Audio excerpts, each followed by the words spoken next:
میرے محترم بزرگ اور دوستو، آج مجھے بات کرنی ہے نیکیوں کی حفاظت کے بارے میں۔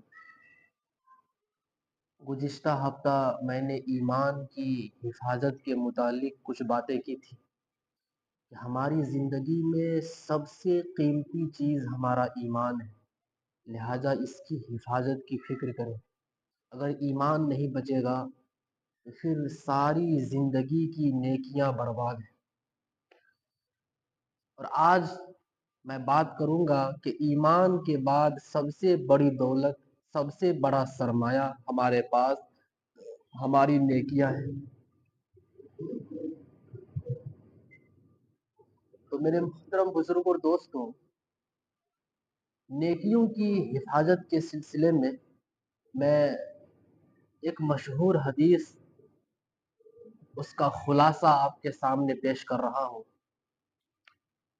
بڑی مشہور حدیث ہے، صحیح بخاری میں بھی ہے اور صحیح مسلم میں بھی ہے۔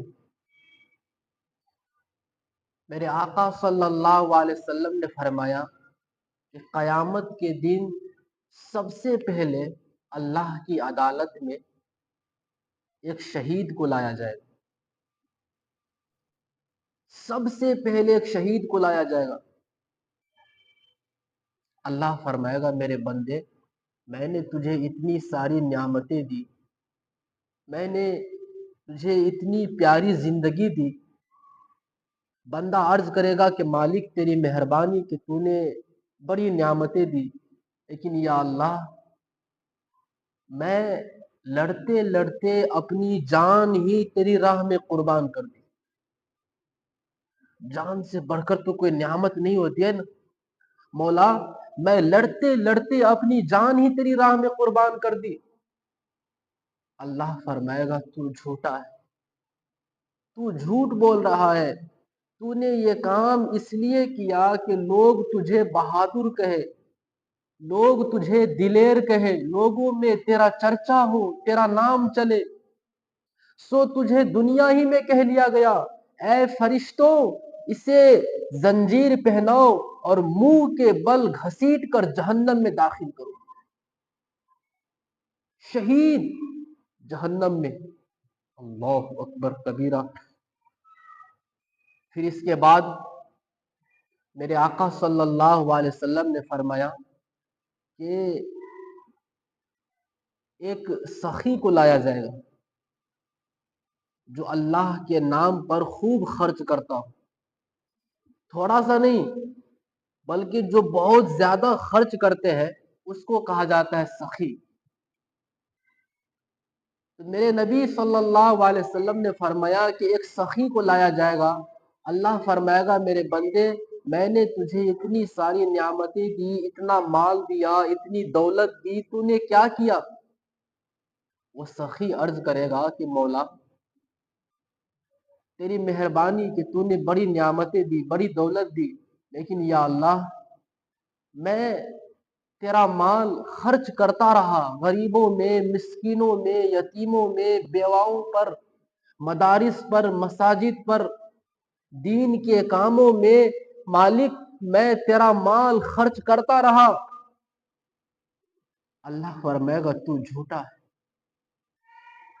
تو جھوٹ بول رہا ہے، تو نے یہ سب کام اس لیے کیا کہ لوگ تجھے سخی کہے، لوگ تجھے دل والا کہے، لوگوں میں تیرا چرچا ہو، تیرا نام چلے، تیری شہرت بڑھے، سو تجھے دنیا ہی میں کہہ لیا گیا، اے فرشتوں اسے بھی زنجیر پہناؤ اور منہ کے بل گھسیٹ کر جہنم میں داخل کرو۔ اللہ اکبر۔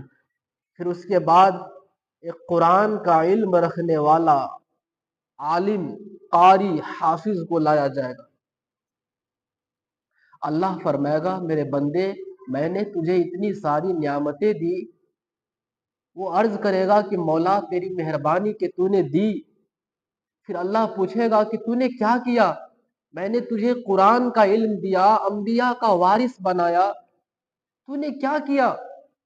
وہ عالم، حافظ، قاری عرض کرے گا کہ میرے رب، میں قرآن خود بھی سیکھا، دوسروں کو بھی سکھایا، قرآن کی تبلیغ کی، لوگوں کو سمجھایا، لوگوں میں بیان کیا، نصیحتیں کی، میں قرآن کی تبلیغ کی۔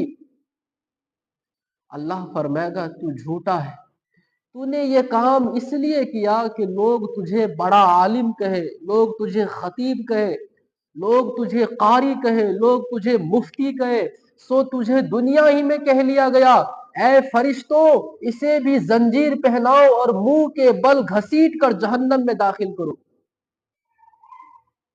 شہید جہنم میں جا رہا ہے، اللہ کے نام پر خوب خرچ کرنے والا سخی جہنم میں جا رہا ہے، قرآن کا علم رکھنے والا عالم جہنم میں جا رہا ہے۔ اور ان تینوں کے پیچھے ایک ہی ریزن ہے کہ یہ تینوں اللہ کی خوشنودی کے لیے نہیں بلکہ لوگوں کو خوش کرنے کے لیے عمل کر رہا تھا، دکھانے کے لیے کہ لوگ میری تعریف کریں۔ اللہ اکبر۔ تو میرے محترم بزرگ اور دوستو، ہمارا کیا حال ہوگا اگر ہمیں قیامت کے دن کہا گیا کہ تمہاری نمازیں، تمہارے روزے، تمہارا زکوٰۃ، تمہارا سردی میں اٹھ کر فجر پڑھنا، تمہارا تکلیف کر کے دین کا کام کرنا، یہ سب ضائع ہو گیا کیونکہ تم نے لوگوں کو دکھانے کے لیے کیا تھا، تو ہم کیا کریں گے اس دن؟ کس سے اجر مانگیں گے؟ جو دکھلاوا کرنے والے ریاکار ہوں گے نا، قیامت کے دن ان سے کہا جائے گا کہ جاؤ ان کے پاس جاؤ جن کے لیے تم نے عمل کیا تھا، ہمارے لیے تو تم نے عمل ہی نہیں کیا تھا، ان کے پاس جاؤ جن کے لیے تم نے عمل کیا تھا، ہمارے پاس تو کچھ بھی نہیں ہے۔ میرے محترم بزرگ اور دوستو، اگر ہمیں یہ کہا گیا تو اس دن ہم برباد ہو جائیں گے، مارے جائیں گے، پھنس جائیں گے۔ اس لیے میرے محترم بزرگ اور دوستو، نیکی ضرور کرو لیکن نیکی کو بچاؤ، دکھانے کے لیے نہیں، واہ واہ کے لیے نہیں۔ میں نماز پڑھوں تو لوگ مجھے نمازی کہے، میں روزہ رکھوں تو لوگ ہمیں روزہ دار کہے، میں زکوٰۃ دوں تو اعلان ہو مسجد میں تو جناب فلاں صاحب نے اتنی زکوٰۃ دیا ہے، فلاں صاحب نے اتنا چندہ دیا ہے، فلاں صاحب نے مسجد میں پنکھے لگائے ہیں۔ یہ نیت نہ ہو، ہماری نیت بس اللہ کو راضی کرنا، کہ ہمارا رب ہم سے راضی ہو جائے، ہماری آخرت سنور جائے۔ میرے محترم بزرگ اور دوستو، یہ ریاکاری بہت خطرناک گناہ ہے،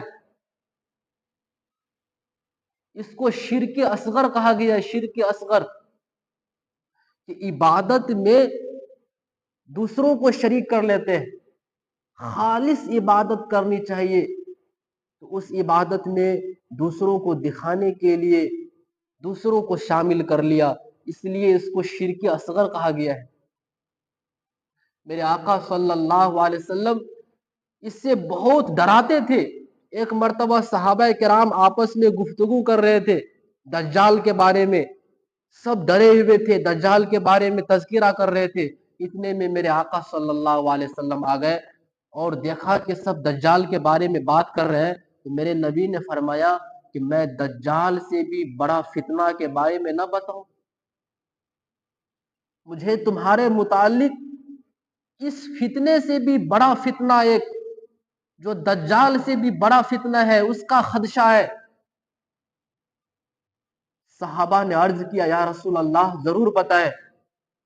میرے پیارے پیغمبر حضرت محمد صلی اللہ علیہ وسلم نے فرمایا کہ وہ ریاکاری ہے، کہ لوگ نماز پڑھ رہا ہے اور جیسے ہی اس کو محسوس ہو کہ کوئی دیکھ رہا ہے تو اپنی نماز میں خشوع خضوع، اپنی نماز کو لمبی کر دے کیونکہ لوگ دیکھ رہا ہے۔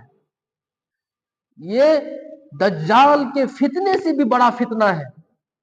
اس لیے میرے محترم بزرگ اور دوستو، اپنے عمل کو خالص اللہ کے لیے کریں۔ بہت خطرناک گناہ ہے، جیسے ہی ہمارے اندر ریاکاری آئے کہ ہمارا عمل برباد ہے۔ اس کی مثال ایسے ہی ہے کہ کوئی مزدور سارا دن محنت و مزدوری کر کے، پسینہ بہا کر کے پیسے کما کر کے لائے، شام کو بڑا پسینے میں شرابور ہو، تھکا ہوا ہو، گھر پہنچے اور وہ پیسے سامنے رکھے، اس کو آگ لگا دے، تو آپ کیا کہیں گے کہ اس سے بڑا بیوقوف کون ہوگا، اس سے بڑا احمق کون ہوگا؟ اتنی محنت سے، اتنی مشقت سے پیسے کما کر کے لائے، پسینہ بھی بہ رہا ہے اور پیسے کو آگ لگا دی۔ یہ وہی غلطی ہے جو آج ہم کر رہے ہیں۔ ہم نماز پڑھ رہے بڑی مشکل سے، ہم روزہ رکھ رہے بڑی تکلیف کے ساتھ، ہم اللہ کے راستے میں خرچ کر رہے بہت مشکل سے، لیکن اس کو ریاکاری کے ذریعے، دکھلاوے کے ذریعے برباد بھی کر رہے ہیں۔ اس لیے میرے محترم بزرگ اور دوستو، ہر عمل خالص اللہ کی رضا کے لیے کریں۔ میں یہ بیان کسی اور کے لیے نہیں، میں خود اپنے لیے کر رہا ہوں اور آپ کے لیے کر رہا ہوں۔ ابھی ہو سکتا ہے کہ کسی کے ذہن میں یہ خیال آ رہا ہو کہ یار ایک بندہ ہے، وہ جب بھی نیکی کرتا ہے تو سب کو بتاتا رہتا ہے۔ اچھا میرے ایک دوست ہے، وہ چندہ بھی دیتا ہے تو امام صاحب سے اعلان کرواتا ہے۔ دیکھو یہ شیطان کا وار ہے، ہمیں اپنا خیال نہیں دلوا رہا ہے کہ تو بھی تو کرتا ہے نا۔ میں یہ بیان کسی اور کے لیے نہیں، میں آپ کے لیے اور خود اپنے لیے کر رہا ہوں کہ جب میں نیکی کرتا ہوں تو مجھے کیوں یہ فکر ہوتی ہے، مجھے کیوں یہ نیت رہتی ہے کہ میری نیکی لوگوں تک پتہ چل جائے، تاکہ لوگوں کو پتہ چلے کہ میں کتنا متقی ہوں، میں کتنا پرہیزگار ہوں۔ بہت ساری ایسی نیکیاں ہیں جو بندہ اکیلے میں کر سکتا ہے، نہ بتائے کسی کو۔ لیکن افسوس کی بات ہے کہ آج کل بندہ اکیلے میں کی گئی نیکیاں بھی لوگوں کو بتا دیتے، اکیلے میں کی جانے والی نیکیاں بھی لوگوں کو بتا دیتے۔ جیسے تہجد ہے، تہجد تو اکیلے میں پڑھتے ہیں نا، لیکن جیسے ہی تہجد پڑھی، میں سب کی بات نہیں کر رہا ہوں، اللہ کے بڑے بڑے ولی بھی ہیں، بڑے بڑے متقی بندے ہیں جو خالص اللہ کی رضا کے لیے عمل کرتے ہیں، لیکن کچھ لوگ، ان میں سے میں بھی ہوں، کہ تہجد پڑھتے ہیں تو ان کا اسٹائل بدل جاتا ہے، وہ پورے دن لگے گا تھکا ہوا ہے، اس کو نیند آ رہی ہے، بڑے عجیب و غریب شکل بنائے گا، لوگ ان سے پوچھے گا کہ یار کیا ہوا، رات کو سوئے نہیں کیا، بڑے تھکے ہوئے لگ رہے ہو؟ تو آگے سے جواب میں کہے گا کہ یار میں کیا بتاؤں، رات کو تہجد سے اٹھ گیا تھا نا۔ اچھا آپ تہجد بھی پڑھتے ہیں؟ ماشاءاللہ۔ جیسے ہی وہ سامنے والا کہے گا، بس اس کی ساری تکلیف دور، تھکن ختم، سارا ٹینشن ختم ہو جائے گا۔ کیوں؟ اس لیے کہ نیکی دوسروں تک پہنچ گئی۔ انا للہ و انا الیہ راجعون۔ میرے محترم بزرگ اور دوستو، خود احساس کریے کیا کر رہے ہو؟ اتنی مشکل سے تہجد پڑھی، رات کے نیند کو قربان کیا، کتنی تکلیف کے ساتھ راتوں میں اٹھ کر تہجد پڑھی اور اس کو 1 منٹ میں برباد کر دیا۔ خدا کے لیے نہ کریں ایسا۔ میں آپ سب سے ایک چبھتا ہوا سوال کرنا چاہوں گا، اور اپنے آپ سے بھی، کہ ایسی کتنی نیکیاں ہیں ہماری جو فقط میں جانوں اور ہمارا رب جانے اور کسی کو پتا نہ ہو؟ کتنی نیکیاں ایسی جو بس میں جانوں اور ہمارا رب جانے، کسی کو پتا نہ ہو؟ شاید ایک بھی نہیں بچے گی۔ اگر ہمارا بس چلے نا تو ہم ہر رکعت کی بھی تصویر کھینچ کر سوشل میڈیا پر لگا دیں، فیس بک پر لگا دیں۔ پہلے سنتے تھے نیکی کر دریا میں ڈال، اب سنتے ہیں نیکی کر اور فیس بک پر ڈال۔ نہ کرو ایسا، قیامت کے دن کہیں ہم شرمندہ نہ ہو جائے۔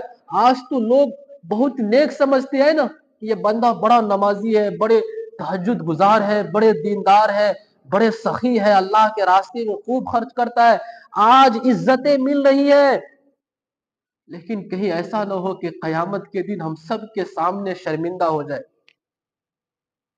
اس دن ساری حقیقت کھل جائے گی۔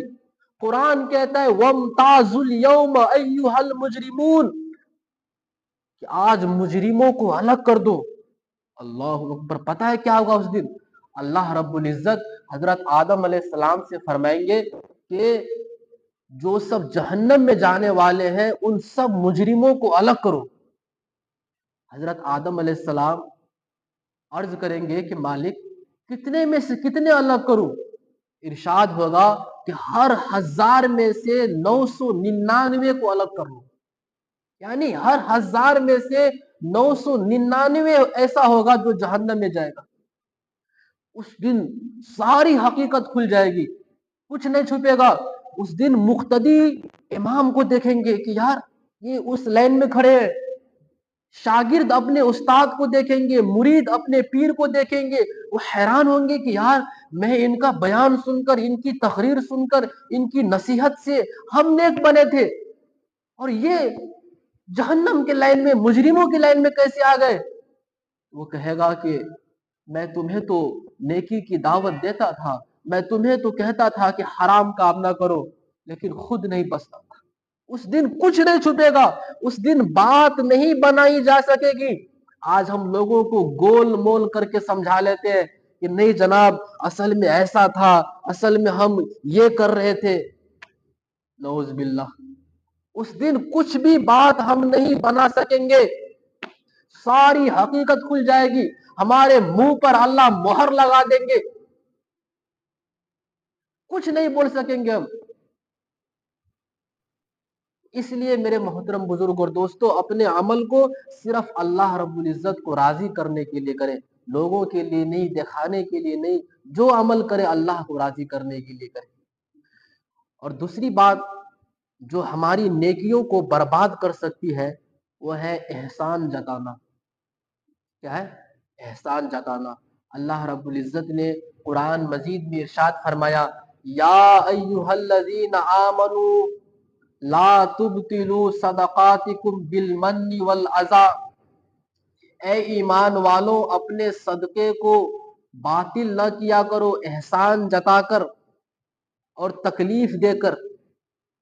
آج بندہ کسی کی مدد کر دی، کسی ضرورت پر جب کام آ گیا تو جیسے ہی ان سے کوئی اختلاف پیدا ہو جائے، کوئی بات ہو جائے، فوراً احسان جتا دیتے. یہ دیکھو میں نے ان کے لیے کیا کیا کیا اور یہ مجھے ایک پل میں بھول گیا. جب میرے پاس آیا تھا تو پیر میں چپل بھی نہیں تھا، ہم نے اس کو نوکری دلائی، کہاں سے کہاں پہنچایا، اور آج یہ مجھے بھول گیا. انا للہ و انا الیہ. جو احسان جتانے والے ہیں میں ان سے کہنا چاہتا ہوں کہ آپ نے یہ عمل کس لیے کیا تھا؟ اس بندے کو خوش کرنے کے لیے یا اللہ کو خوش کرنے کے لیے؟ اگر اللہ کو خوش کرنے کے لیے کیا تھا تو آپ کا اجر تو مل چکا ہے، آپ اس بندے کو تکلیف کیوں دے رہے ہیں؟ تو میرے محترم بزرگ اور دوستو اس کی نیکیاں برباد ہیں، اس کی نیکیاں برباد ہے. یہاں پر فرمایا کہ اپنے صدقے کو باطل نہ کرو تکلیف دے کر اور احسان جتا کر صدقے کو. اور آج کسی کی کوئی مدد کر دی، صدقہ بھی نہیں دیا، پھر بھی احسان جتا رہا ہے. اللہ ہمیں اس گناہ سے بچائے، بہت خطرناک گناہ ہے. الٹا آپ کو گناہ ملے گا جو آپ نے ان کو تکلیف پہنچایا ہے، ان کا دل دکھایا ہے. اسی طرح میرے محترم بزرگ اور دوستو ایک ہے حسد. حسد بھی نیکیوں کو برباد کر دیتا ہے، اس لیے حسد سے بچے. وَإِيَّاكُمْ وَالْحَسَدَ فَإِنَّ الْحَسَدَ يَأْكُلُ الْحَسَنَاتِ كَمَا تَأْكُلُ النَّارُ الْحَطَبَ. فرمایا کہ حسد سے بچو، اس لیے کہ حسد نیکیوں کو اس طرح کھا جاتا ہے جیسے آگ لکڑی کو کھا جاتی ہے. اللہ اکبر. اگر لکڑی میں آگ لگا دے، چند منٹ کے بعد لکڑی ختم. ایسے ہی جس کے اندر حسد ہو اس بندے کی نیکیاں ایسے ہی ختم ہو جاتی. میرے محترم بزرگ اور دوستو ان تمام گناہوں سے بچے. ایسی بیسیوں عمل ہے جس کی وجہ سے بندے کی نیکیاں برباد ہو جاتی ہے.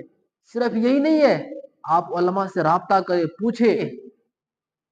تو میرے محترم بزرگ اور دوستو، اللہ رب العزت سے ہم دعا کرتے ہیں کہ اللہ پاک ہم سب کو خالص اپنی رضا کے لیے عمل کرنے کی توفیق دے، اور اپنے حبیب صلی اللہ علیہ وسلم کی سنت کے مطابق عمل کرنے کی توفیق دے۔ آمین، وآخر دعوانا ان الحمد للہ رب العالمین۔